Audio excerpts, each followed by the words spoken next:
যুক্তরাজ্যের নতুন প্রধানমন্ত্রী হিসেবে আজ আনুষ্ঠানিকভাবে দায়িত্ব নিতে যাচ্ছেন অ্যান্ডি বার্নহ্যাম। রাজা তৃতীয় চার্লসের সঙ্গে সাক্ষাতের পর নবনির্বাচিত লেবার নেতা দেশের ৫৯তম প্রধানমন্ত্রী হবেন।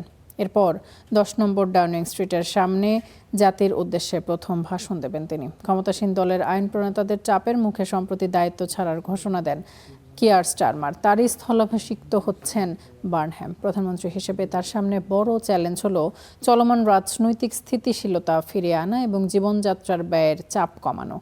এর আগে বার্নহ্যাম জানিয়েছেন তার অগ্রাধিকারের মধ্যে রয়েছে ডিজিটাল পরিচয়পত্র প্রকল্প বাতিল, জ্বালানি নীতি পর্যালোচনা, স্থানীয় সরকারকে আরও ক্ষমতা দেওয়ার উদ্যোগ। এদিকে কনজারভেটিভ নেত্রী কেমি ব্যাডেনকে বার্নহ্যামকে শুভকামনা জানালেও অভিযোগ করেছেন তিনি স্পষ্ট পরিকল্পনা ছাড়াই দায়িত্ব নিচ্ছেন।